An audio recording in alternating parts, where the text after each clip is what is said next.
Anthropic just released a new version of their most powerful AI model, and they're making some pretty big claims. So let's talk about what Claude Opus 4.6 actually means for the average user and developer. If you've never heard of Claude, it's Anthropic's AI. It's kind of like ChatGPT, but from a different company. They've got a few different versions. Sonnet is probably the most well-known, and Opus is their top-of-the-line model. So what's actually new? The biggest thing that Anthropic is touting is that this model is way better at handling long, complicated tasks without falling apart halfway through.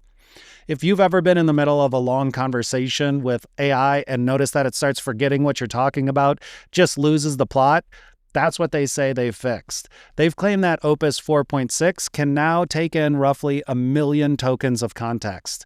So 1 million tokens. Theoretically, you could paste an entire book or a massive set of business documents, and the AI should be able to keep track of all of it. But the 1 million token context window is currently in beta, and I believe it's only available via the API from what I've read, and it comes with a premium price tag. So for any prompts over 200,000 tokens, which is the normal context window, you're getting charged extra. For developers, Anthropic says Opus 4.6 is significantly better at writing and fixing code. Awesome.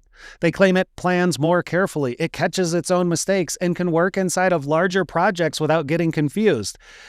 My favorite thing in the announcement is that it includes this new feature called Compaction, which will auto-summarize its own context window and replaces the old stuff with the new summary, allowing it to keep rolling and focusing on what it needs to without fully blowing out its context window.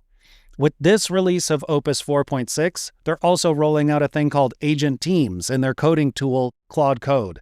The idea here is that you can spin up multiple AI agents that are all working together and dividing and conquering around a project to work on different pieces at the same time. Sounds impressive, but it also sounds like the thing that could go south really quickly if the agents aren't coordinating in the way that they should. So we'll see how that plays out in the real world. A new set of controls have been added to Opus. It's called effort levels. And basically, from the API, you can tell the model how hard to think. So in the times that you just want a quick answer, you set it to the low setting. In the times you want it to use the extended thinking features, you set it to the maximum setting. And this is actually pretty cool because this was one of the more common complaints that people had about Opus and Claude Code is the ability to say, hey, you're using way too many tokens. You're using this extended thinking when I just need a simple answer. And so this gives that capability. For the everyday users, there's definitely a couple things worth knowing.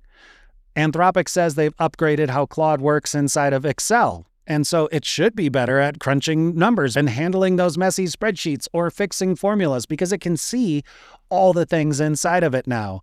And they're launching a brand new PowerPoint integration, so Claude supposedly will be able to build presentations for you and match your company branding. Now, drop me a comment if you'd like to see a video on me demoing this or testing it out, seeing if I can get it to work in the real world, because in the past, these features have really sucked. AI has been kind of terrible at designing some of these things, and it's hard to get it going in a normal business environment. So drop me a line if you'd like to see a video specifically on that. Now, Anthropic shared a ton of benchmark scores showing Opus 4.6 beating all the competing models like OpenAI and Google, and some of those numbers are genuinely impressive. They say it outperforms GPT on real-world tasks about 70% of the time. And they've, of course, got glowing quotes from companies like GitHub and Cursor and Shopify and Figma. But we've all been through these AI model launches enough to know that these benchmarks that we're seeing in the fancy charts might not always echo real-world experience. So the best way to know if this actually works is to try it yourself. Opus 4.6 is available right now on Claude and through their API. Their pricing hasn't changed, so they're not upping the price just because they have a new version of the model. And if you're already a Claude user, you can start using that today. You should see that as an option already.